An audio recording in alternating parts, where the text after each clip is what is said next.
Mau hau ke loto ngā eiki ke mau hu mo whawheta ke a Fiona. O hange pe ko ia ko mea kulawe ke ai ho folfola. Ke mau hau ke te koe seowa pe mau tahui i koe e whewhia.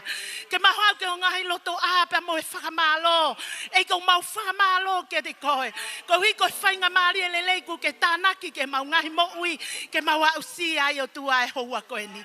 E ko koe kamata anga ne ngā we anga e whiawhi koe ni.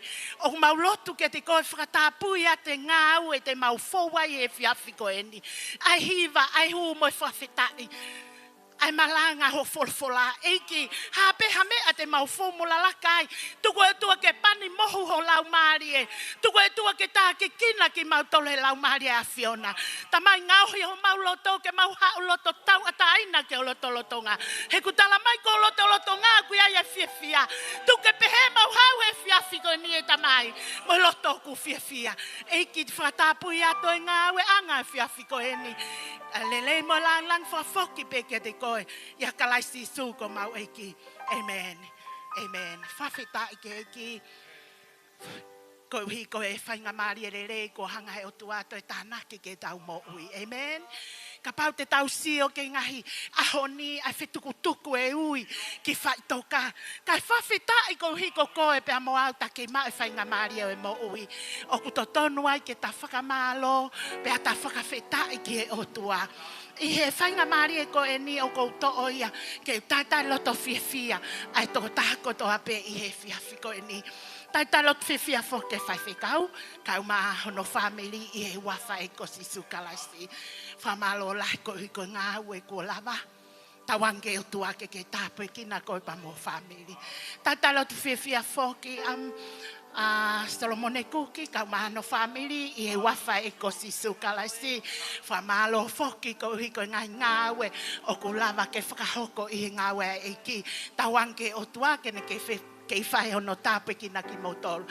Tatalot whewhia whoka whaiwhikau Pita Pulu kau mahano family e wafa si sukalaisi tawange o tua ke ne ke tāpe ki na koe pa mo whare. Ko tatalot whewhia whoki ai si whare a whawhine, kau mai whare a tangata. Na me he lahi tawa o ke sita, tawange tāpekina ki motore o tua. Taitalo to whiawhia whoki, ai kaunanga ko eni, i he wawhai ko si sukalaisi, sa patene tolo ene lava mai o tau kaunga kau whakata.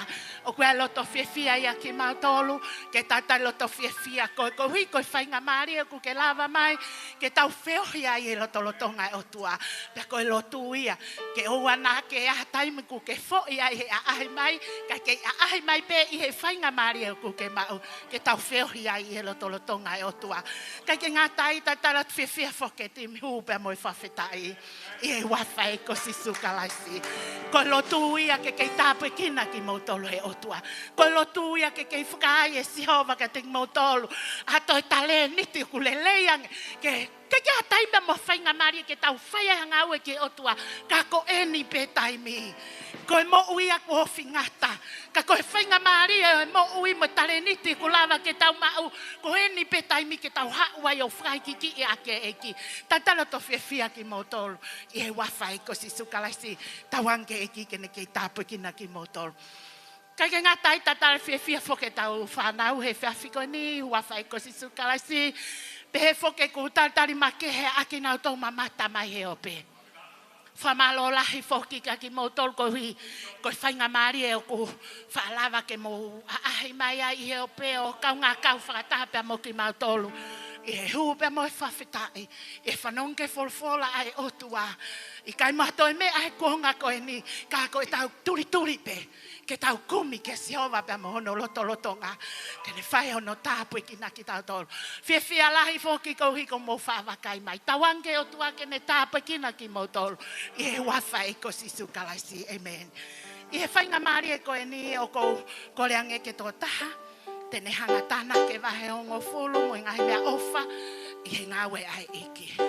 Sia seo e eki. Ofa ko eki, eki he tu ngawe, eki sisu me koe kamatanga. Ofa ko eki, eki he tu ngawe, eki sisu me koe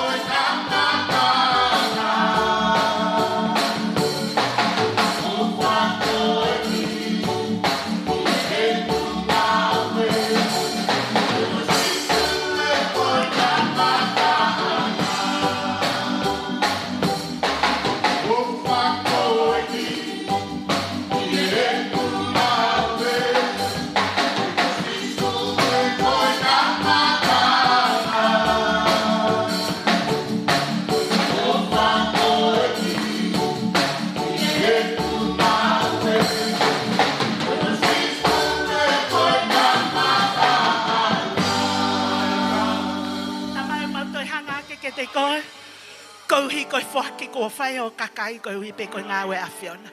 Maulotu ke te koe e ki tāpui ki nai whaki ko toa pe ko whai.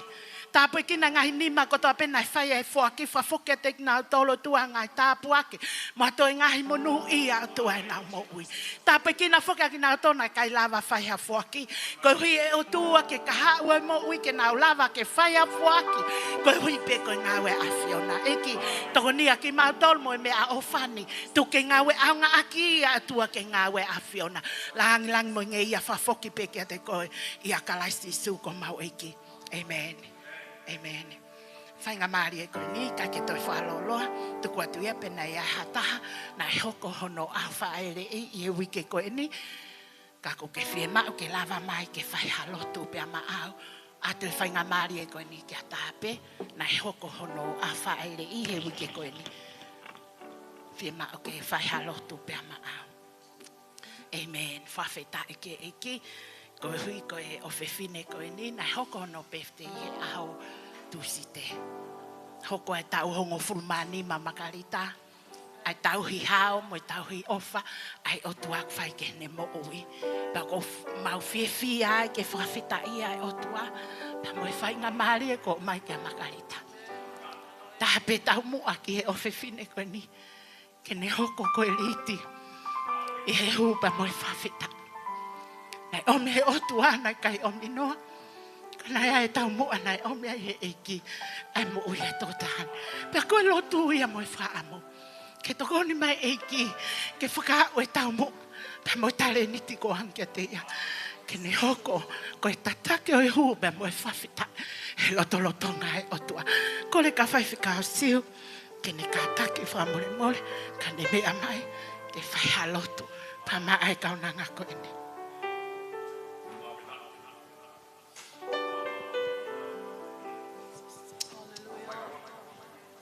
Ui koe tāpua ki kumari o kuama Makalita. Ia, koe. Koe tā. Eri rei mau whawhetai lahi koe uhi. Koe whaki opa a piona. Lawe ai e kaunanga koe ni. A hono taku kumani ma. Whawhetai mua e o tua ki kei whaki mai. Kia te ia ai ngahi ni lei ko toa peo e a piona. Iai hatai ni ko whonu whetine ai. A Makalita, pea tuku pe mua tesu ke ne whiri koe, koe egi waka i hene whai whulau o whai. I whai ka weki na e ne mo e mea kohori kai ni whakaukau, e rotonga tupu, koe ne tau fumani ma, te o mai mua sisu hato e tau fumani ma pohori. Ke ne kei whalai ka ne koe sisu. Mau whawheta, koe ui koe tia e whae e koe ni, une ilo man homo ui Makalita ho ni noko ke kureanga e otua. E otua ka koe ke fia ni tamai sisu. Koe ui unanga tauhi mai koe. I he tauhi te atangata. Tai whapeta sisu koe tauhi a piona koe ia om tūloa. O tangata i hei mo ui. Whaika wikina Makalita e otua mihe aho koe ni. Ki hatoe aho e hongo furumanima. Ia ne tuku sisu ke ne whiri koe. Koe e ki waka ia ke ni whai whulau o whai. Koe ia o tua ki whakau kina ki whaamiri koe ni. Ka moe tare niti kuke hanga whakapare ke nau moui. Ke tate mi ai. A tāpua ki he ki whaamiri koe ki. Mea koe pe o tua te nau forward wai.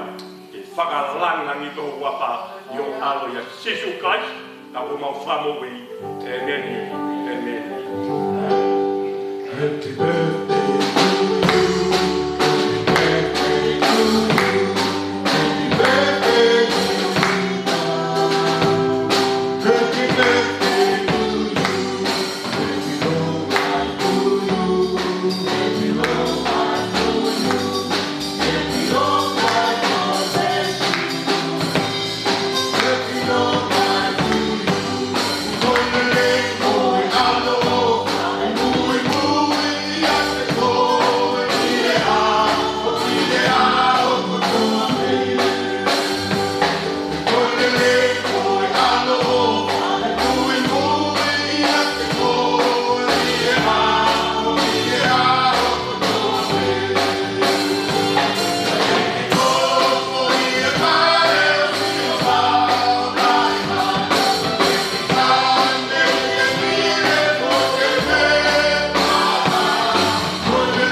Tawa umai ni ki he hoa whaka koloa pia mo honga mahu inga.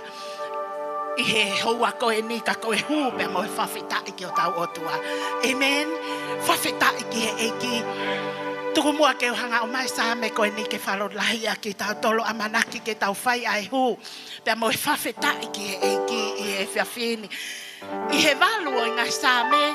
O kuiaia rea koe ni vesi hono uluaki pia mo vesi hono whaka osi. E sihova ko mau eiki. O kulelei lahi o hua wha i mamani kotoa pe. Ko ke whakotu ho nau i olunga i he ngahi langi. Vesi wha osi o kupehe mai. E sihova ko mau eiki. O kulelei lahi o hua wha i mamani kotoa pe. Whawheta iki e ki ko hiko same ko eni. O kui kai moha to e huafa, e tatau pa mo e huafa o siova. O kui kai moha to e huafa, e to e maolunga hake he huafa siova. O kui kai moha to e huafa he mamani ko eni, ke tau whakawo wai aki, ai huafa o siova. Tala mai ko e huafa siova, o ku lelei lahi ai ngai huafa ko toa me. Whawheta iki he eki. Tau hau ke lotolotonga siova, o ku honga ka te tau tolo mea whai e otua. Pea ku whakaamu e whiawhi ko ni, tuke tau hiki hake o tau ne mapea tau whawheta iki te ia. Tuku ke tau whakahiki e huafa o kui kai ano tatau. Tuku ke tau whakahiki e huafa o kui kai ano toi uai mamani ka koe huafa peo siova. Koe huafa ia ko maolunga taha whawheta iki. Tuku mua ke tau whakamalo ia e otua.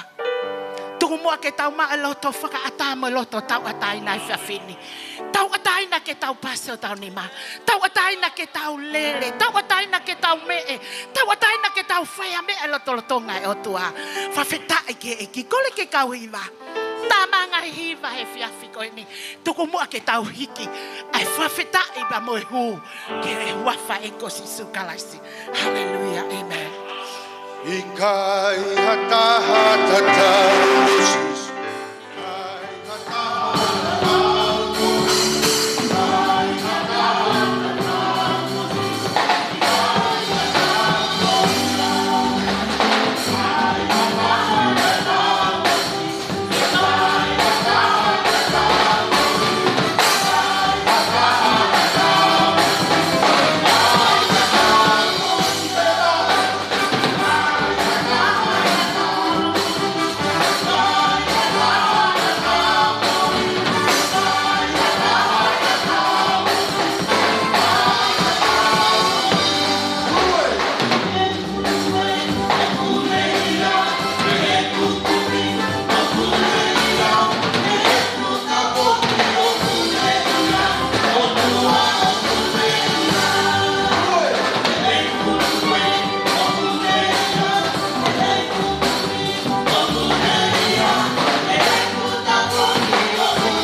Whawheto taha me hoko atu pa mo ki tau tolu i he whiawhikoi. Malo kito.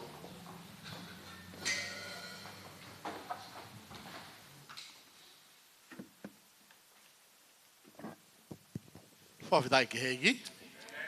E wheke tau te whaka paspasi ki heiki e whiawhikoini. Hange koe ki Isamine na tau osi hiwai koe tahe. Ngā hiwa na tau hiwa ki mua tau whai hu mua whakawhetai. Pe he sisu o kuke mahulu koe i he mea kotoa pe. Sisu o kuke mahulu koe i he mea kotoa pe. Ta hoko atu ki he sākala minite o mohe.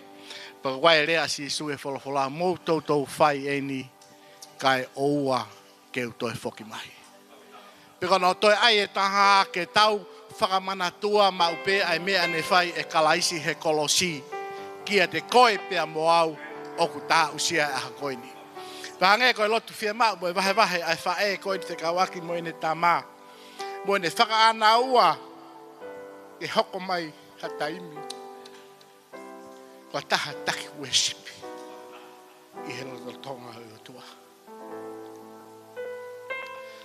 Whaike mahau inga fo i tuu ngā ia boi fo i laka ngā. Kia ko mea kou ave keu toka ngā. E ne whaka ana ua. E ne tamā ke ne nofo mau pe i he lotonga o sihowa i he taimi kotoa pe o e ne moui. Pe hange ko hiwa ne tau lawe ki ai ko sisu o ku mahulu i he mea kotoa pe. He koe ta pehe ni pe koe mea ne whai e kalaisi. I he kolosi i kāre ware, koi ngā ko koe pia moau.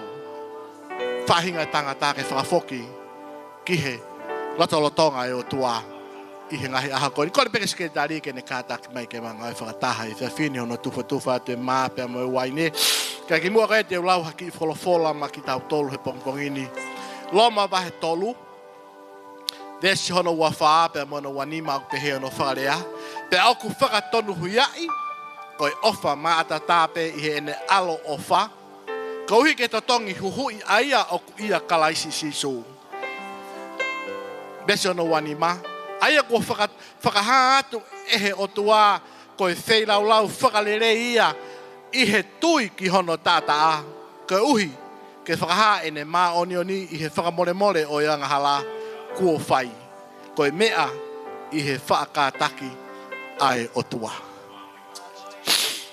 I heni koe ka tahaine ngahi tohi a paula ki he kakailo mā. Pea aku ne hanga whakaha i ka kinau tolu, pea ku ne whehu i ka kinau tolu. E anga whewhe hono whakahao hawai ki tau tolu whahinga o tangata. E anga whewhe hono whakataua taina i koe pea moau. Me he ta pōpula ki he anga hala. Koe tari koe, ne whai e paula ka kinau tolu. E marato onga bebe koe ta foki ki hano whakatonu hiai. Pea koe whakatonu hiai ko ia e malawa pea i he toko taha ko sisu kalaisi. Aia nā ne pe kia he kolosi koe to tongi huhui. Kia te koe pea mua. Kai ke toi lawa i ha whaunga. Pea kai ke toi ai ha whaunga ia. Koe whaunga o ku taha pe. Koe ta whau pe ta tui ke he mea na whai he kalaisi i he funga kolosi. Ko koe pia moau.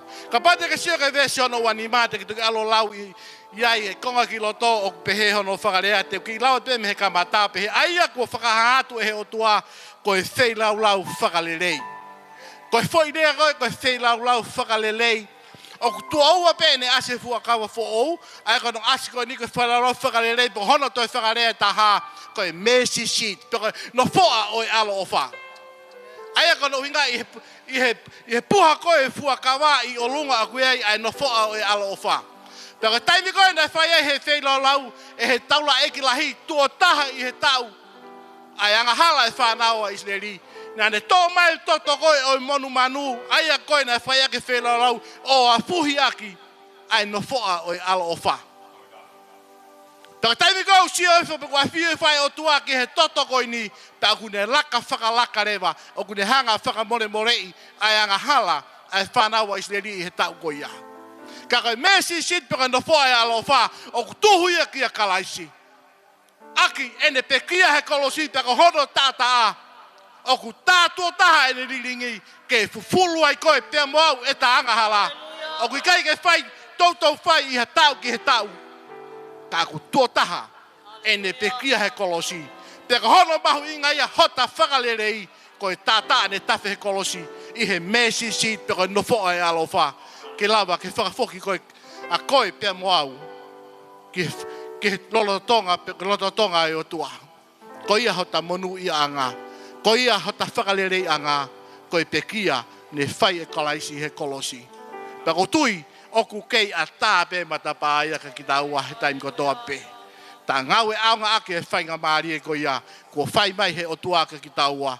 O tā lawe he aha koini. Kore pe ki he skedari ke ne tufa atu ai maape mo e waine. Kore pe ki kau tā mea ke nau kātaki tā mai ha ki fo hiwa.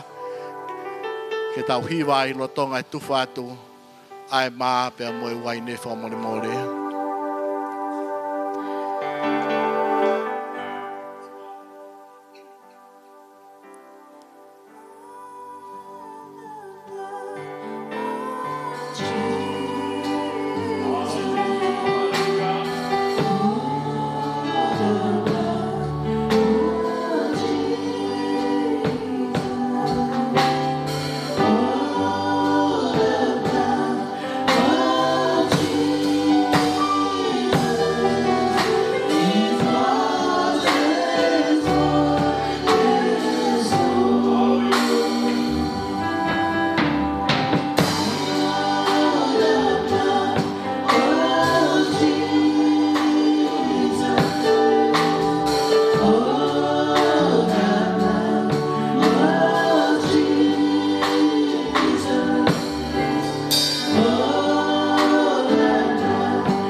ko toto eni o ko kawa ko Maui.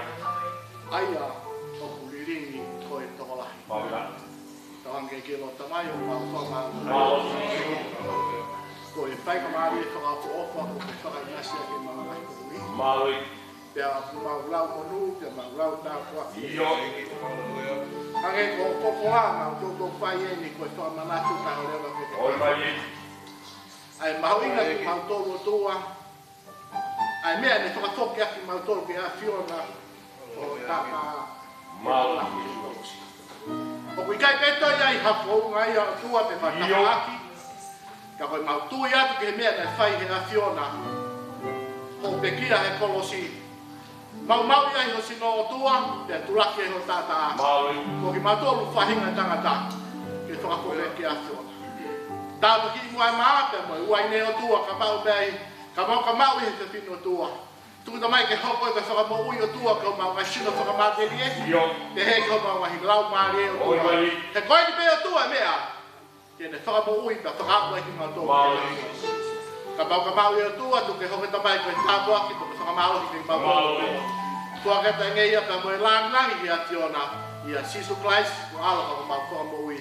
Ebe, kore pe ta mau patahe maa, ta mo wai ne ta tini.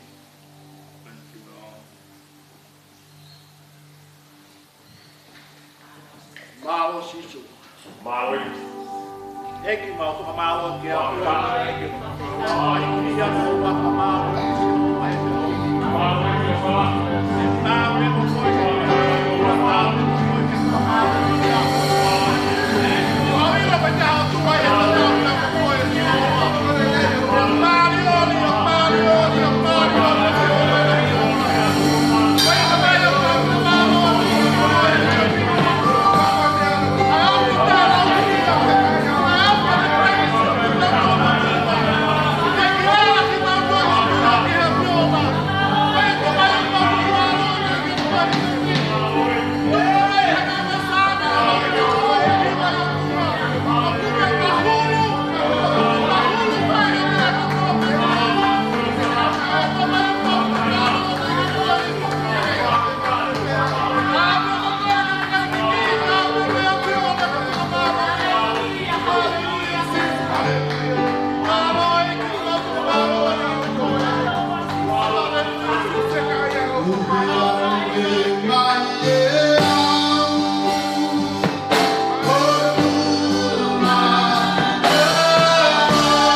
Whawhetai ai ki?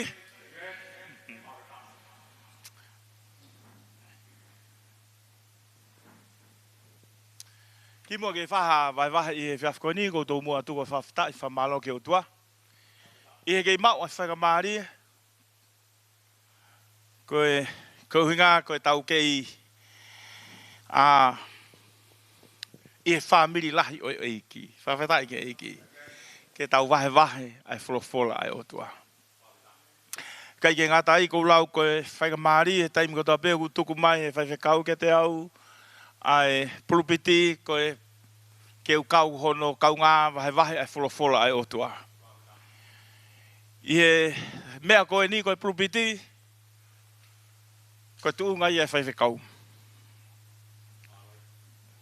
Pea o kou tui koe tuunga perengesa au pito he ku meiai ai whawhangai ai whangasipi ai o tua. Hallelujah. Pea koe whangasipi ai o tua o kulawe ki ai a sāme a te vitawa hana watolu o ngau kai I he ngoue o kulau maui ui. Hallelujah. Pea kou tui kou e whakamalo lahi kou ngā koe whakamari kou mau. Pea ko whaama ke tau sio ki he wholofola urak ngai tui wa he ono uoful mataha. O mena koe talanoa mahino au bitoe ni e urak ngai tui wa hano wataha. Urak tui wa hano wataha. Pea koe he kai ke tau lau kotoa talanoa koe ni ka te lava peke u talanoa I e foi wahe koe ni nga te tau tolu. Te ulau pe ai ki I veslofola pe meheni, urak tui wa hano wataha. Pe he vesi ko ia hono tahanima. Ke vesi ko ia hono wanoa. I kia whai ka maari e pia ke toki lau e koe whofola koe ni, me wahe ka kato wa hano wataha. Ko e wholofola tāpua ke au pito eni. Ka te ulau me vesi hono tahani mā ke vesi ko ia a hono uanoa. Ai aku pehene hono whakarea. Pe whanonga si speri kua liringi a nā poti kua ne mate. Pa pehe si speri ke ai hapi tuhake mo ke mau ai ngou e vaine o nā poti. Ko tangata sesiliri. Aia na ikai te fie marie ke tuku kia te koe hapaanga. He gu ikai mo ui ana poti ka kua mate. Westao no. Pe e whanaua e hapi kua mate ana poti, pia tuu hake ai hapi kene aluhifo ki he ngou e vaine ana poti koe tangata sesiliri. Kene mauia maana. Pena hoko ai wholofola a Sihova ki a Ilaisa, pe ko Ilaisa. Koe tangata tisipa. Ope he. Tuhake mo ke aluhifo, whawetau laki ki ai hapi. Koe tui o Isleri. Aia ui Samaria. Wakai o kune he ngoue o nā poti.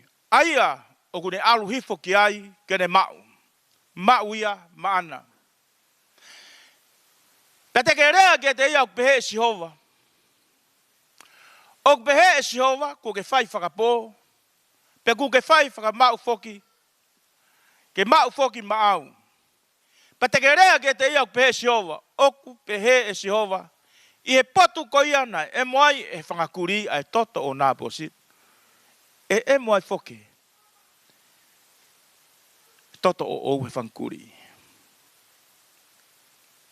Vesa no wanoa.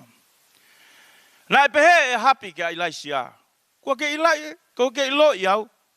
Ko ke ilo i e koe au. Hoku whiri. Penane pehange. Ko ilo i koe. Koe uhi. Ko ke whakatau atu koe. Ko ke whakatau atu koe ke whai hanga au e kovi i he au o Sihova. Whawhetai ke eiki. Te te lau e vesa no tahi wā. Pete ke rea ke te iau pehe e Sihova. Ko ke whai whakapō. Pe ko ke mau foki maau. Pete ke rea ke te ia. O pehe, o ku pehe e Sihova i he potuni. Na e moa e whangakuri ai toto o nā poti. E moa e whangakuri ai toto o ou. Whawhetai ki. Wholofola ia o e ahon. Ka ia ki kaweinga ko whemau ke whakakaweinga aki ai talanoa i aha koe ni. O behene na kaweinga. Ko mea ko toa pe o ku te tō te utu ia. Ko te ate ki kaweinga. Ko mea ko toa pe o ku te tō te utu pe ia. He tau hanke egi he lotu. A pāta mai wa whakamalo mo whakawheta i atu ki a Fiona. Whairamari e o ku mautua i haonga e a Fiona. Mauilo ko tangata peki mautolu. Ka i hoko mai ho laumari e mauneo ni o ngau e teng mautolu. Peke mea ngau e ke mau mo ui. I he vahe mo malanga ake wholofola ai a Fiona. Mau lotu ke a Fiona ke tāpekina. Ai taha katoa peu mau kau whata. Whaiwhi kau maa ngai whamiri. Toko ni whaiwhi kau. Kau maa ai tangata mo whiwhine katoa pe. Singai tamai mo singai whae. Pea whakaki nau tolu katoa peu mau kau whata mai. I he ngaru ea. I he ata pea mo rea. Mau lotu i ke tāpekina taha katoa pe. Whafou i wholofola o i aha koeni. Ke lang i ai hohua wha. Amen. Tu e whatap ke o tua lau maare mauneo ne kau whatap mo ki tau tolu. Whatap ke whaiwhe kau mahano whamiri. Tokon whaiwhe kau mahano whamiri. Pēwho ka whaiwhare tangata pēwho ka whine. Whatap ke kau talavou mo ka whine mui kau maa tau whanau. Pea moki mo tolu ko tau pēpo mea mai. Mio mo ngahi api. Tauangi hanga i ki o tāpue kina ki bautolu i aha koe ni. Lau koe koloa, tau au sia mai ki he aho uluaki, e aho sāpate. Tau behe sāpate uluaki o onoi mahina o e tau. Isa so blessed ke tau au sia o e aha koe ni. Ko hai ana ne tataki bautolu ka koe o tuape ta. Pea tau au mai, koe whanonga, tau au mai ki he onoi mahina. Koe mo ui, sometimes up, sometimes down. Tai mlahe whaingata, whaingofua. Tai me uha moe la a. Pea tau au mai tai nimna, tau maa whana pea tau velahia i he afu. Tau au mai nuk tau ki mokosia. Ka ne o katoa ngahi mea koe ni. Koe o tua pe. Ne tā ke kina ki tau tolu. Pe veke tau ki whaka pas ke eiki. Ka veiga kou rea i a honi. Whatever you grow, you will reap. Koe principle o ia ai otua. Ka pau te ke nofo tai toha mea, you can reap nothing. Hei kai pete ke hanga ko mau ha mea. Ka koe mea koe te ke tō, koe foi principle le le ia o mahi o tua kia te tau tolu. We can run away, me mea koe te ke tō i ahoni. You can reap tomorrow. Maybe not tomorrow, maybe next year. You can reap what you sow today. Koe mea koe ku ke tō, te ke utu pe koe. I'm talking to the church today. Talanoa ki e si e honi. Taimuk tau tanoa ki Isleri, we talk about the church. Taimuk tau tanoa ki whanau e o tua, we talk about the children of God. We are. Ko ki tau tolu ia e whanau e o tua. Ko ki tau tolu ia ko e kau Isleri whakalau maria through Christ. Ia sisu ko aisi o tau hoko ai ko e kau Isleri ki tau tolu. Hallelujah. Tala mai e whofola ke te tau tolu. Ko tui e hoko e whofola o e aha koe ni. Ke ako e taumo ui e honi. I he whofola koe ni. Neongo ko whofola koe ni. Whekau aki pia mo tu i ko ia ko e hapi. Whawhetai lahi ke eigi. Ko tu i ko ni ko e hapi. Ko tui na e pani e otua. Nai kai ke pani hatake. Nai pani e otua ke hoko ia koe taki o Isleri. Hallelujah. Pea o koutui ko e whahinga kakai e tolu na e pani e whokawa motua. Uruaki na e pani o tua e tui. Na e pani o tua e palofita. Na e pani o tua e taura eki. This is 3 kinds of people was anointed by God in Old Testament. But in the New Testament, o kui ai e kau palofita, o kui ai kau whakaevangerio, o kui ai mo e kau whaiako, o kui ai mo e kau whaiwhekau. Not only one, not only 2. Tala mai e whawhulai, hangego e whawhura na yako e tek tau tolu e whaiwhekau hene ri. Ki mo e tek tau tolu na mai, it's a gift ke tek tau tolu. E kau whaiwhekau, kau apostol, kau palofita. Pea tala mai e whawhura te tau tolu, koe ka kaipe na e pani e o tuahe taim koe. Koe tu i pe mo e palofita, pe mo e kau talo eiki. No one else. No one else. Pe koe ni e tu i na e pani he taim koe ake, taki koe ka isleri. Koe tu i koe ni koe e hapi. Kai koe whaka amu i he mo merit koe ni, ke tau tala noa. Ke he. E taki ki ulu pe ai, mai ka koe ni. Maybe this. Ke te whaamu he pungbong, he whaf koe ni ke o mai e tala noa, mahu inga koe ni ke te tau tolu.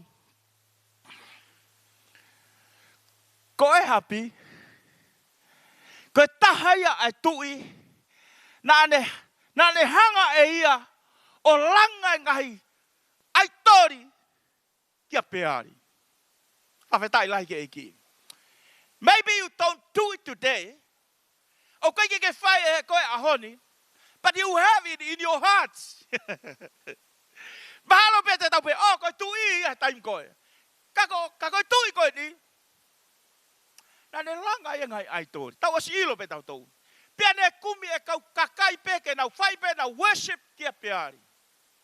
I don't know. I believe ta worship ke otua. But during the weeks, where you worship. Lo tonga wike. Hame aku ke worship kiari. Kai tui koe ni na worship idol. Kai ke ngatai, na e mari ia, pia Mosese peri. Fe mau ke tek tau tau ke Tau'ila. Yes. Koe kakai eni, na tapu haki isleri, ke mari ke ai, ai kakai isleri. Whawhetai ke eki. Pia koe whai paraparema lahi taha ia. Ko sisperi, ko hono uhi ngā, ko taki koe, tapeko ne tamai, ko tui ko et peari. Ko hau tā naki mai peari i mui. It's idols. Pia tala mai ke tek tau tolu, ko tui au taia.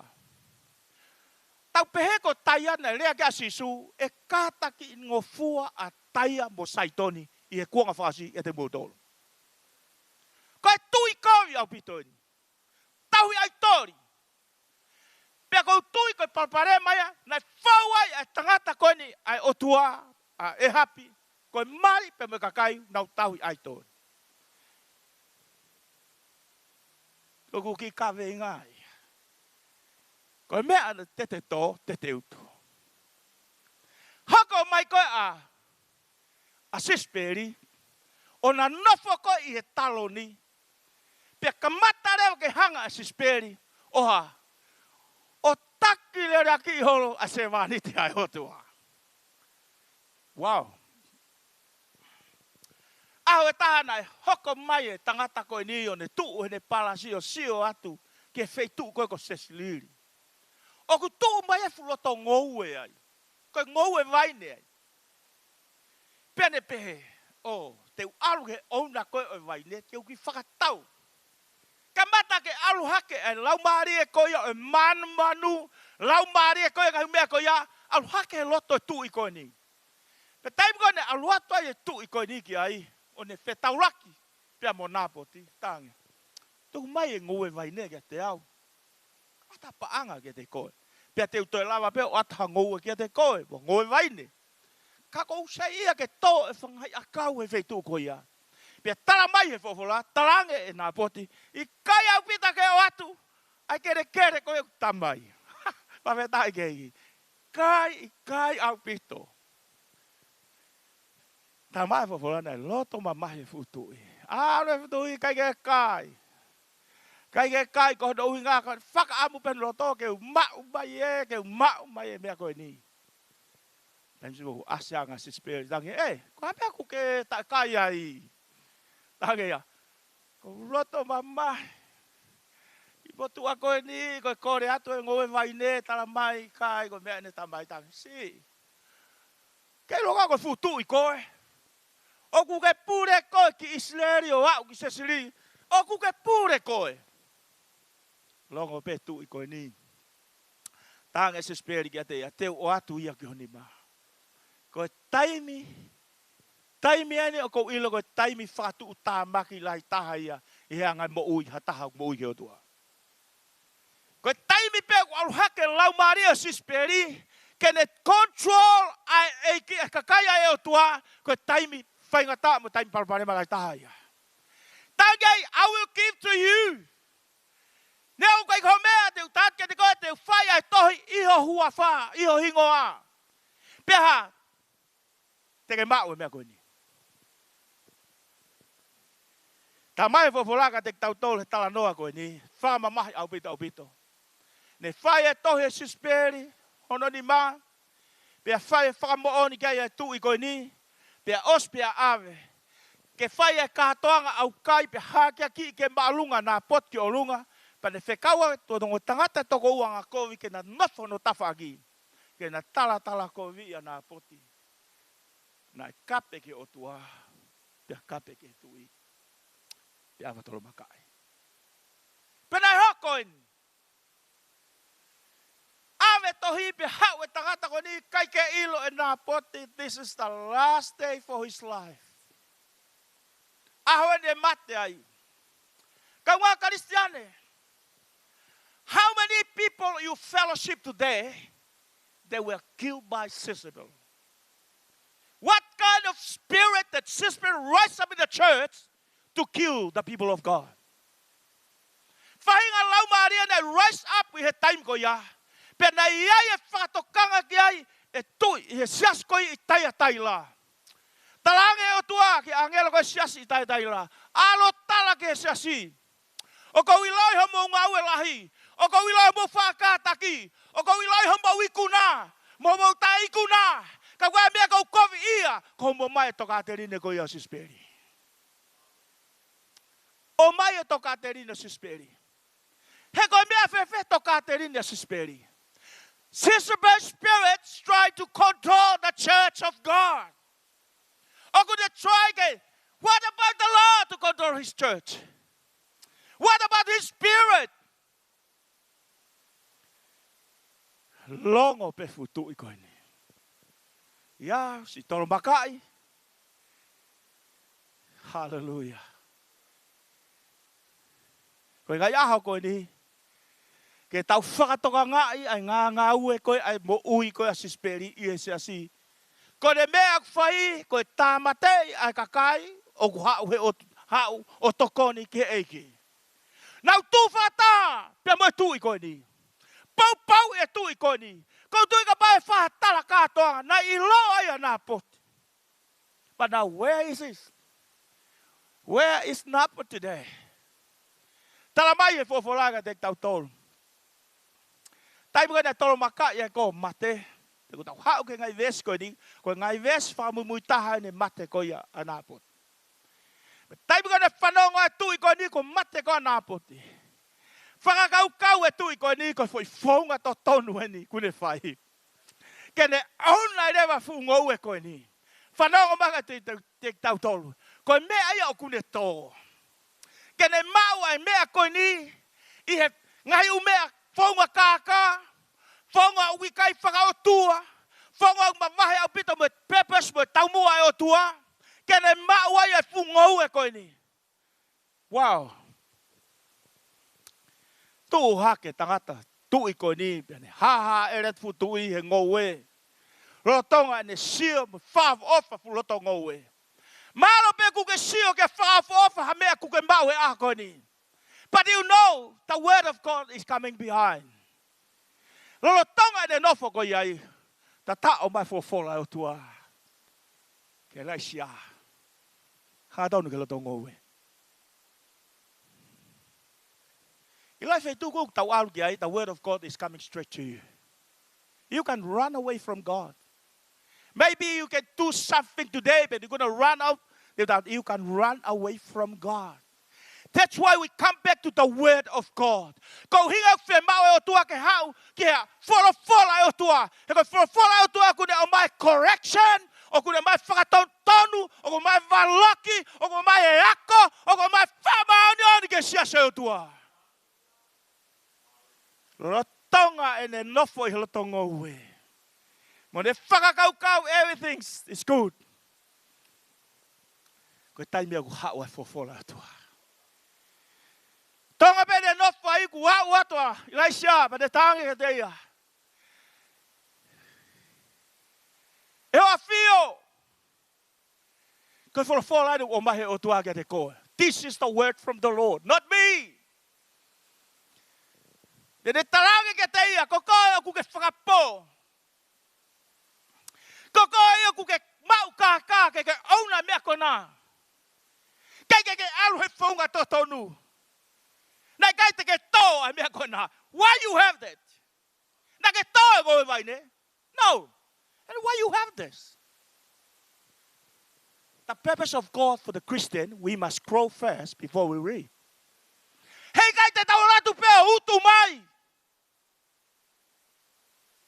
Tare o tua, oku ke kaka.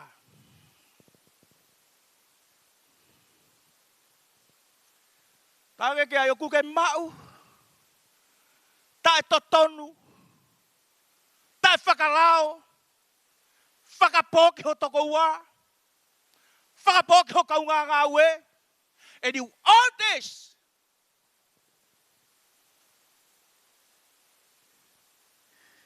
We can run away from God. Tamai lo tonga ene fia fulotonga ue. E iai pe aho te ke whanongo ke fofola o tua kuat ke te koe. But the word of God is clear, coming straight. The word is out. The word is coming in to your heart.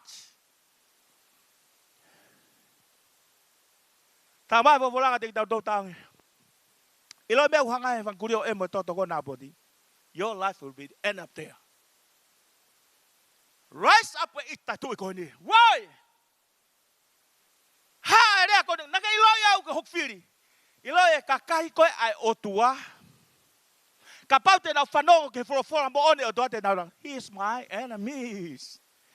Tu na rau toko na firi, na fehia ki ai. Seko ne ai. O fehia au ka ko firi ko. Sas. Ko sai au ke ui mahataha ko no firi, tai mo tu me fora. I like it. People will walk out. I don't like to make people love me. I make people love the Lord. Hallelujah. I'm not a servant of God.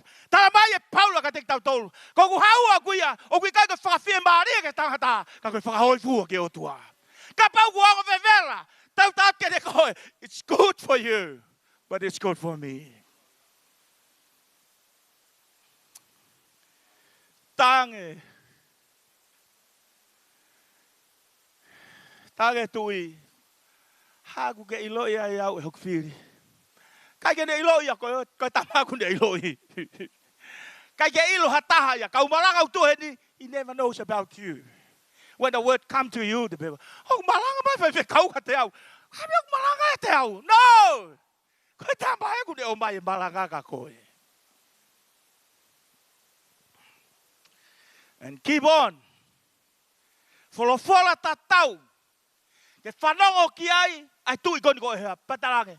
Ke loho mari, hei kai mate pe avotanu, e kai he whangakuri i heha potu ngou e sesiliri.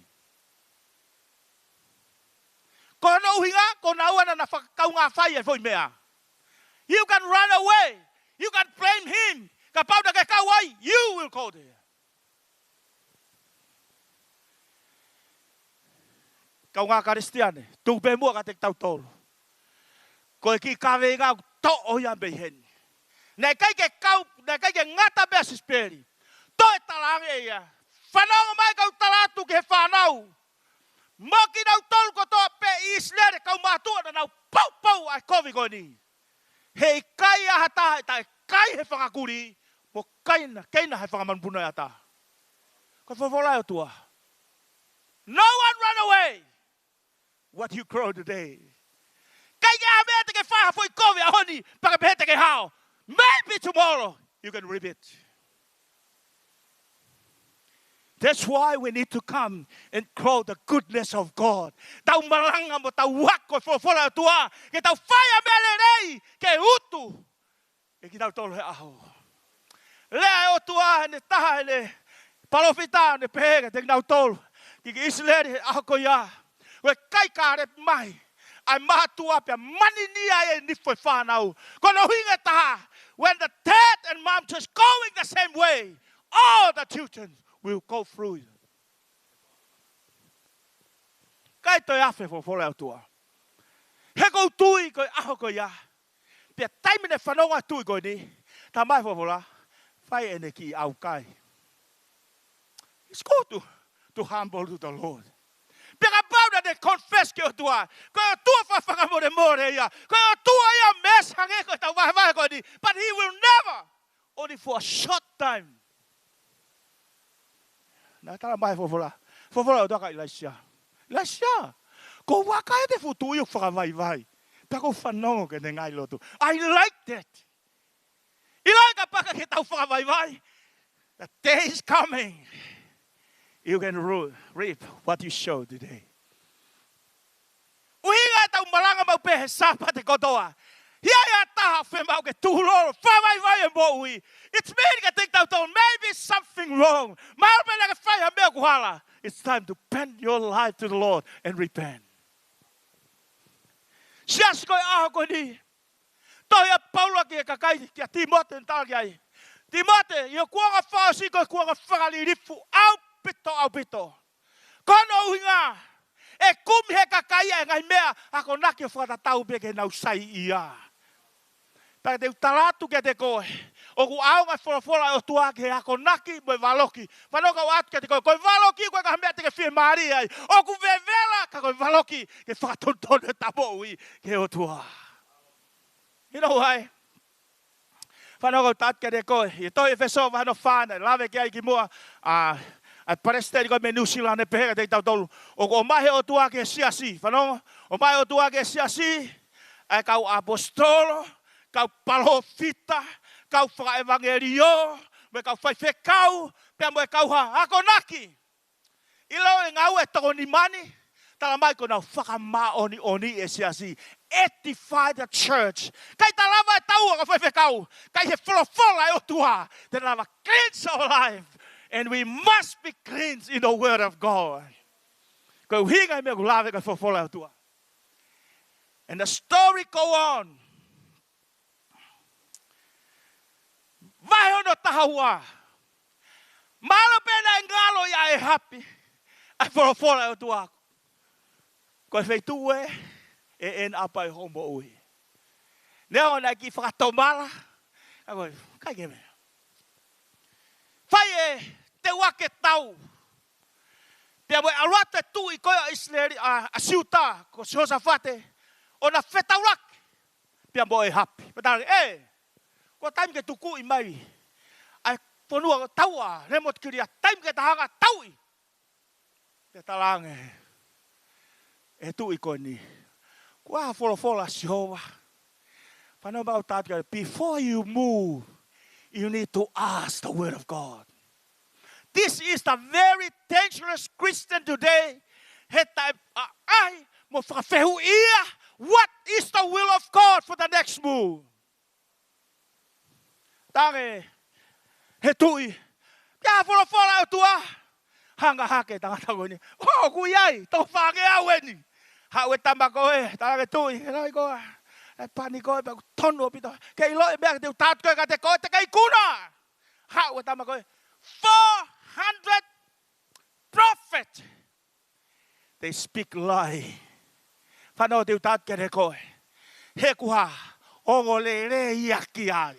Whanau mai kau se wani te o tua. O te ke tokanga ke ongo le rei ka te koe. Whakahongo ke wholofola o tua. Tarange he tui koe ni ko Josafate. Te ana taha. Aramana e ongo i mahalo he tui koe ni. Ka toa toko whange au koe ni. Koe nau mea kwhai koe whakawhie maari e ka nau tolu. He, sai. Whanau mai kau taat ke te koe. Tarange he tui koe ni koe hapi. O koe foi toko taha, but I hate him. Tata ange toko taha, don't hate him. He loved you. Tarange toko taha koe o te whehia ki ai. He kua whaia ka koe. Ka toa toko whange au koe. They will kill your life. I know you like it. Whanau mai kau taat ke te koe, whewhei tuku ke iai. I loe ka kai koe o te whehia ke he nau malanga ke te koe. O kui kai koe nau whehia na toka koe. O te ke whehia ki ai nau ofa na toka te koe. Tamai popolaka te tau tolu. Whakawawe futui koe ni whai mo maa mikaia. Tange mikaia. Nau sio au. Mo vete whangasipia islerie. Mo unga. Puri o nau tauhina to. I see a vision. I can see. I don't know where you. Tamai popolaka te tau tolu. Kai peke fie maari. Whai ne tutuni, whakamamahi ate ki palofita koe nā. Me tarange palofita ta, hey, nai haka whewhe ngau e lau maari o tua ia teo ke taka koe. Yeah, a lot of people say, hey, this is not the word of God. You know. Tange mikaia. Teke sio hen. This is the last day of the king. Kai ki mea taha nau tāpuak ia ki tānoa koe ni. He tau ilok tau mumu atueni pang tau una atueni. Ke whakahoko fo i rea koe o tua. Koe mea koe na ke tō koe ki hei. Pau peke hoko i. Kai peke whahamea. Kai peke whawaiwahe ai o tua. Peko tat kere koe tamahe fofora o tua ka te tau tau. Whe mau ka pau te tau whanongo ki hono reo. O te wheka tau roto. You know, some people, they make their heart. Heart is a stone. Hange ko aloto maka. Whanongo fofora o tua. Tamai whawholai o tua. Wahe ua ua. Tarange tui. Kia a Josafat. Hei, ai ho te unga whakatui. Wau te uki whakapuri. Koe toi, big problem for the church today. Koe whakapuri koe kau karistiane. Koe parapare malahi edi. Ki he kau karistiane. Koe mea koe tui pūloa. Ai maa pei whare lotu. Ai ho te unga whakakaristiane ko au. Te uki te unga kehe.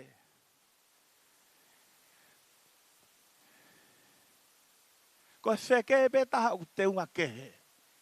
Whe mau ke Tau'ila lanu o ku tau iai. Tara mai e whawhoraka te tau tōr. Tānge ke tui. Tui. Tāru ke tau.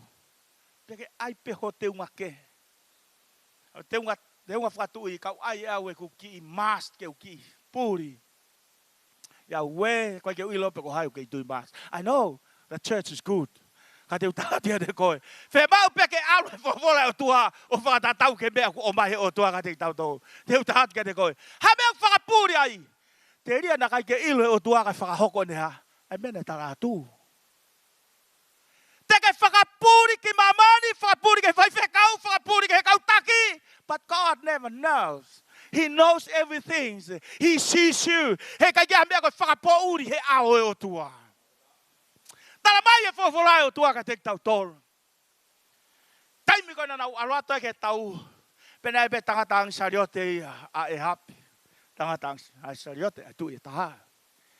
Taimi koe sio mea kau siria koe ke futu i koe ni koe e hapi.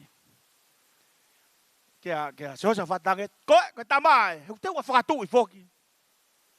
Nau lere atu koe kamata ke tama te koe mreo. Kai kaila e tangata. Oa toi kaila. Maha tange o toi kai koe tama ia. Nau kumi. Kai ke mau ia. Kai ke mau e tui. Se ke ki whakapuri Kai ke asi e kau tauna. Iloi. Mahalo pe e puri pe ia ka tau tolu. But God never hides. Hau koe ke kamata ke mamalu e po uri o se tau. Ure pe hao. Hao mahalo e tangata. E talang e tau siria. O a pete mo whenga. Maka i peta magona ke mate pe haun. You know. Tā mai wawarane hanga hake e tau siria o ne fusi te whenga hao. Tuang he ea. Kau mamata. Ka ke whanau ke tā noa koe ni. Alo e ngā hau ia. Alo lo tonga te atu he ea.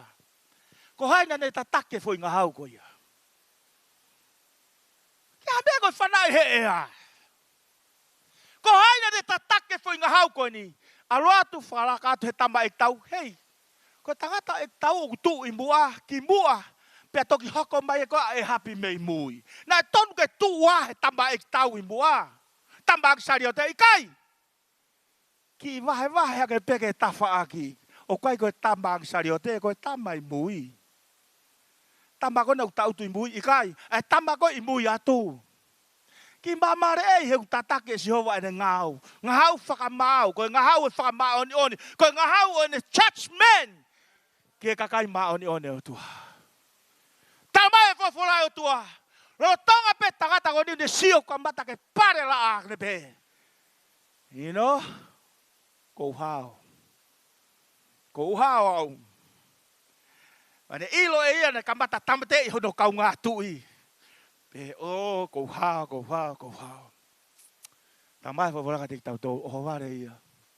E tua e ngā hau hono mafu. Nai e tu me tua, tu me he mafu i mua. Whawheta ike eke. Sias. Tau tolu whe mau ke tau ilo. Koe o tua kai ke puri ha mea. But we can run away. Me mea o teu teho o toma ke tau tolu. Tala mai e whawhoranga te tau tolu. Mate tui koe nimeni tangi ne ang sari o te. Ei, whoki hake kou lavea. Pake whoi alu koe sari o te koe ia. Whakahifo tui kai ave sari o te. Ke whetu nai palofisai kai o tua. Hao e whankuri o e mohono toto. E pehepe e whine motua sisperi. O, kou hao au. Kou hao au. Whanoho te tatia te koe. Aloha ke tui. Hono foha pe. Ko siholami ono ingoa. Foha ia e hapi. Toi tui isleri. Kei kuini whaka, tau pehe koe kei kuini pe huhu pe a sisperi. Kei nofo pehe palasi. Whaka kau. Ua tui wahe ono hiwate ke maa e tā noa koe ni. Tui a he, toi tui hono toko e tahi suta. Ahasia. Tui a he tui. Ta kei friend pe, koe whanau pe, koe whamiri pe. Man tui e ki kite ai o tuane tā laki ai e auha mo whanau pe e keina pe whankuri. Pehe sisperi kou hao. Pero lo tonga nofo, alua tu lewa tu i koe no suta alu kia siholam, koe tu ia koe isleri. Foha ia o e hap. Lo tonga ne alua tu koe ia, tata o mai whai forofora o tua. Ko no ua ia, forofora o tua, tala kia ilaisiasi. Ilaisia whekau i a taha, foha kau palofita. Kai ke alua ilaisia, whekau pe ho foha, whekau pe foha i e. Hei, he tatia te, o a sio lalo ke foha. O a sio lalo ke kakai pane o tua. Tambai fo flafe kau ke alo pania sehu. Ko sehu ko ek tauia. Ko ek tauia ki isleri. Ko tahaya fu ek tau. Ek tau pe ia ke ha siholami. Ko ek tauia. Lo tonga ne nofo ai tu i ko ni. Ai tata ek tau ko ni ko sehu. Ko foha ia so safate. Ne tonu ke tu ia isuta. Kai. Ko ek tauia. Pe tamai fo volaka te tolu. Rotonga nofo a tangata ko ni mo ki konga kau a ana. O hu ate ki talavou ko ni me fu hina lolo. Taki whakawave mai. Tange o tua alo pani pa ke lere whakawave ki palovina ko ni te riha na wewe kwe mate. Ringi he uru tange ahani pani ko tua ke tui ki isleri. Ke tui ki isleri ulo rotonga tui a soholami ai. Alo atu. Pane hoko koe tui, pe koe ne tui pe koe ia. E ke ang he kau tangata sotia. Ko hea mena hawai tangata koe ni tanga mos ilo pe. Nai pehe mai se ova pehe mo pehe. Wane whaasi pehe mai. Ko pani koe ke tui ki Israeli. Tu katoa kau tagata koe a sehu. Ifi nau fumea ifi. Oku tui a sehu. He's the king. He's the king. Ka mata whanongo kia Israeli. Whanongo kia si holami koe tui a Israeli taimi koe ia. Tala mai he fofola kia tek tau tolu. Taimi koe ne aluato ia. Ko ne rea koe a sehu talage oua te whakamou ia taha. Mate taha kotoa. E tau te whito ke kau sootia koe ni. Se sio mai pe futu i koe ni ko. Poha koe au. E hapi. Solami. Tata ni sootia. E tau ta hei. Aro talage a sehu pe kuru hau le reipe. Ara tu ko pe tange sehu. Ko hao kaunga ke le rei. Oku kovi. Aro kuk tua. Whakawata tolo ua. Te pia tala mai. E tui ko hau le rei. Pe ko hau ku kovi talange. Ko hao kaunga ke le rei. Ko le rei hau mheo tua. Aro kuk tua. Ara tu pe kau tangata ko ni. Mane kau sotia mata ki e mata. Pia mo tui he taim ko Isleri. Ko solami. Ko hola tu tui. Ko hau le rei pe sehu. Tange sehu. Ke le rei o ku kovi. Ko koe mo whare. Mo whae. O mo takhe a Isleri. Ko nau huke ai tori. Ko na whae ngai unga koe ke tau. Ko fofola ne o tua. Man. Tama vora tu uhake. A tu i ko ni ke ne hola. Ko no mate angai. Fusi he tu i ko ni ko sehu. Ne fu inga hau. Mea tatau. Ke loi ko si tu a taha utoton ke tu a te ngahau me mui. Tala mai fofola tataha pe tu he mafu. Pau pe ke hau me mua. Te ke lere ki he. It will face to you. Kai te ke ilo kou ke lere at koe ke ngahau e o tua. Ilo e mea kou ke to. You can face with God. Te ke aruat pe koe he koe o tua kune whakamau i ai mea kotoa pe. Tala mai fofola ka te tau tolu. O ho ware pe tu i ko niune pe he ku hao. O ware no ai tu e fui tau. No fusi ko ia. Pe toi lere mo e foha e taha. Tu i ko suta. Talange ne ek tau taha ta ei. Tam te ie. Pe nai mate pe mo ek tau koe foha pe mo ia so savate. Mate pe mo ia i he aho tatau. Pe nai kai mo keina hai whangakuri i he aho tatau. Look about this. I lai fofola o we can run away. People hate the word of God. Ka koe fofola o tau o mai mea whatontonu e whakapoto e tau mo ui ke mo ui mao ni o ni. Tā mai fofola, tau e asisperi. Tau e futaki. Lo tonga nofo ni he palasi. Isi. Koe kei kovi. Isi ni riko ngā koe whina potua koe ni. But this, kua mata asisperi. But her spirit is going around the church today. Tā mai lo tonga ni nofo koe ai. Te hange e sehu. King sehu. Tau alu ke palasi. Whenau atu koe. Mandu koe palasi e ni koe a Isileri. Ai ena i ai ngai palasi whakatu i Solomone. Koe ni koe palasi e nu ela sisperi. Taimi koe ne aluatu koe ki ai. Koe sisperi e nu ai mai loa mo ngai mea hano mata vari ke mata lere. Hei, kua o se taimi hau mata lere. Hau he mo oni ai o tua ki whaione. Sio atu pe, atu i koe ni. O si ilo pe kuini koe ni, this is the last day. Pe hoko fe. Ai foi tange e kai e whangakuri hi koe. Pe koe kaila koe whiwhine koe ni. Koe ko kau mo hau. You know, koe uki a koe sisperi a koe ni. We need someone support me. Someone please support me. I am the queen. You know, koe kau takia wa Isleri. Support me. Kailangan toko ua, ko baua. Peta sehu, riki lalo katupa. Riki lalo. Pena mai nei kaka hake mo ia, ua te kautama ko ia, whakapuna mai. Ko e ve ko se siliri ko ne lau ko ia e palo sai. Tohi whiwhine ko ia. Ko whakakuri ko ne uhinga ki ai kia. Ke kai mo keina e kakai ko ni. Kai ke lope vive, tala mai whakura. Nau he whakakuri, hu whakatapu. Ko tuunga ia kakai, o kai totonu ke au ke kakai ai ike. Pea kou tui ko kaweinga ia mahuinga te tau tolu. Ko mea pena e tosi speri. Ko mea na rea kia o tua. Kai ke ne whai atu kulolo ta. Pea osi me ai haki, lau mo meniti me ai. Te wholofola ta sehu. Mo si o mai kui ni ke tanu. Patua tu e kou tamahanga tona ke vea. hufanga ta whatapu. Koe ki foi poko pe dia mo ki lohu I ni manai pe lohu I vai o kuri mai ai. Ma akatoa. This is the end of the story. Ka koku kawe ngā te whaosari te tau kiri koe. I lo I koe otua, he always give a chance for us. O kune omi, a whainga mari ke te tau tolu. Hange ko ne rea ko ke sias ko I tai tai la. O ko I lo I mo ngā we mo Ikuna mo tai Ikuna mo fai malo ia ngā we otua.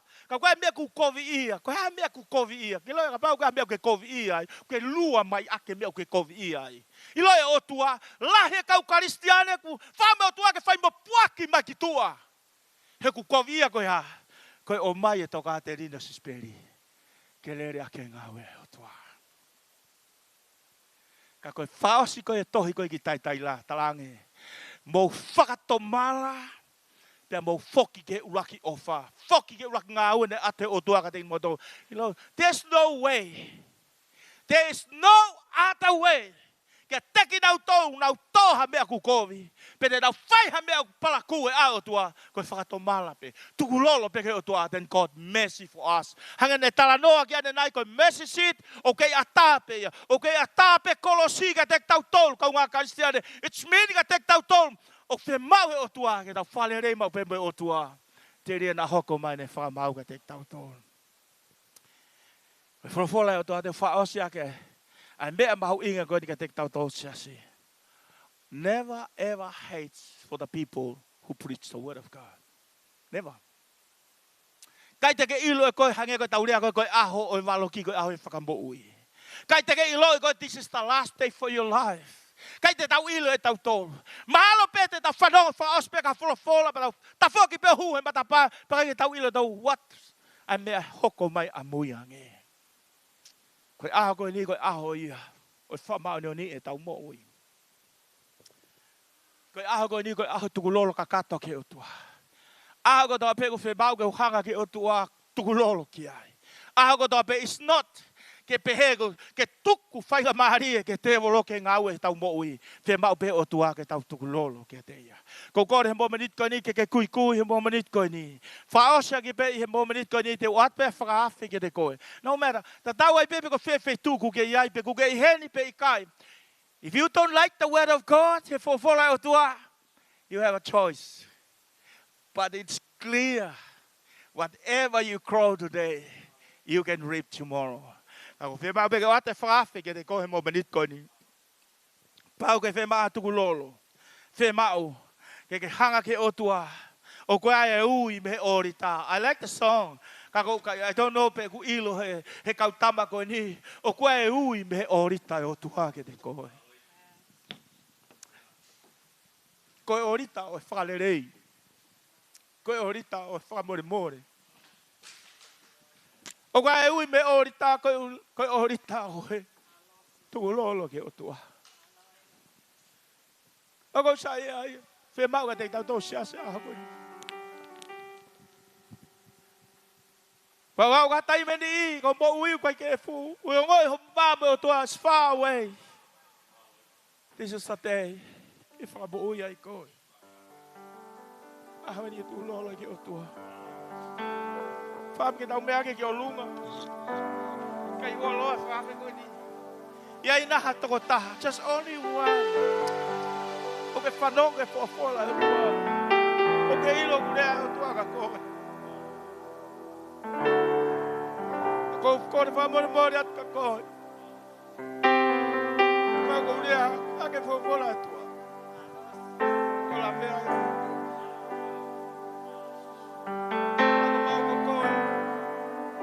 Tuke o tua ke ne, ko am hau e te whawhora. E o whawhi koe ke hau ki buani. Takau whata. Toko ke mea mai e, a tāpa mere a. At me whawhi pe tungi ai. Lai ka kai nau tukulolo me na tolmo nau kai api. O mete ke o tua. Lai ka kai nau mete me na toke o tua. Ei ki whamore mori. Mahalo me uki a kai mea ku ke whai. But God knows. Hei kai pe ata ya au. Ko koe pe.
mari ke fe kau ke ni fas ki ta ko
papau i family ya mai ke to mama ai ka ya o mai ngai ala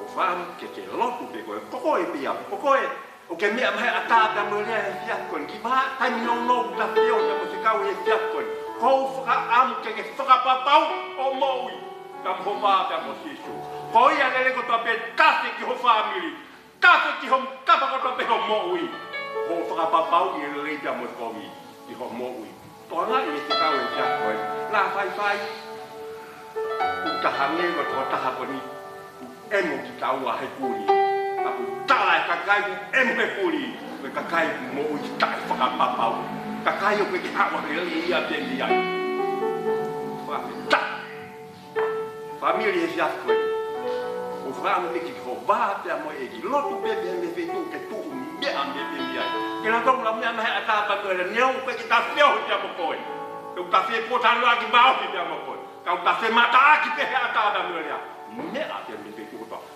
hanga pego da sisu ou vou pegar o sisu família já foi tu que momento de siku coi fa papau o morui o pega feito te va para mo sisu que te ha o play de ai que play ia me ave o play mo sisu me ave o pe play de sisu que o pe ka o te play papau o morui rea te gerea asi loto te loto aki pa ka te ka pa me ave o atu pe sisu que ko alo mo sisu o famu ki mo meni di sin lai ko ni miti lai ta te ki tu te fenga mali ka ko no mo meni ti ko ni ka te ko ko te ta mo si su fa ni te ta lo malo e fa te tai la a te kau ta kwa ki hanga fa ma hino ka te mau tolu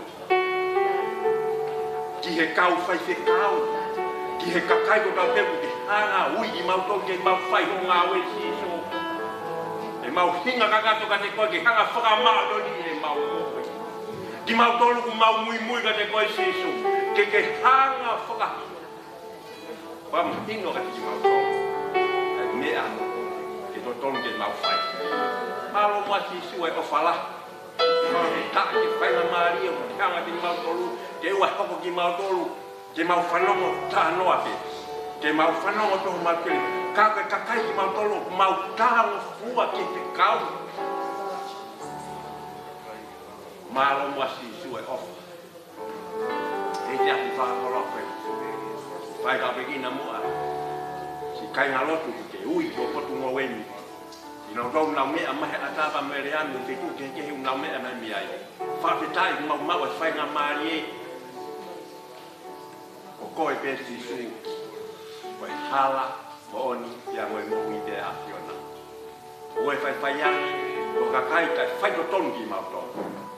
Mau he mo fua he mo ui, mau he paanga, he tapa o paka foa e mau ui, ke tese mau ui, mau tui, mau flava ni koe. Oia si. Igale ko whakatala. Awa le le mau ko ama he fia.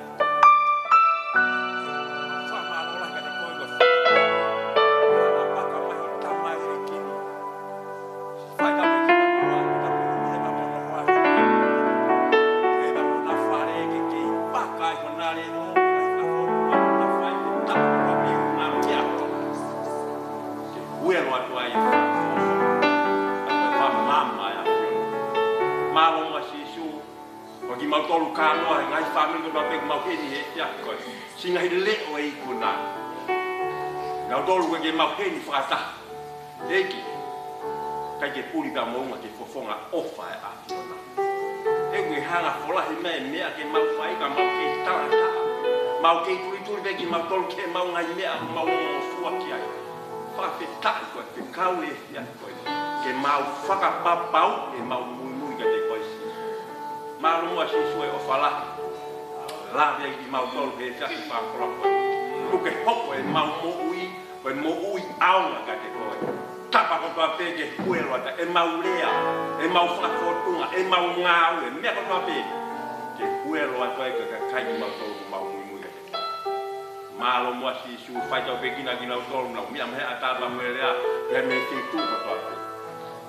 Neo si su ke mau feo i pe mau. Ke ha aki pe he rea pa mo. Ai fa te tai ko si su ke fa feo ko taki. Ai me ko no be ko hori kai. Ai le ya mo ko ke do be ko koi. Ko hanga tu fa ta taki. I fai da begina fa foi tu i ma do he dia ko. Malo mo si kau tiba. I fai da begina ho na una he o ka kala mo ko. Ke ba kai ho na o le o ba fai da begina na mo wi. Malu kan nau tau hi koi si su ko le taha ia ki fulu ala ko ia yo tua si fai da begina ma mui he mea ko toa pe mai ha mau ta puat ma ma fa moni ia ta ma fa foki pe ka te koe ai kua fa alo ia si su kaisi ko ma fa moni e so tau e ki no ko ia ha alo fa ni ma ko ona hi o fai ko tai mata e meni alo bi fai da ko e ki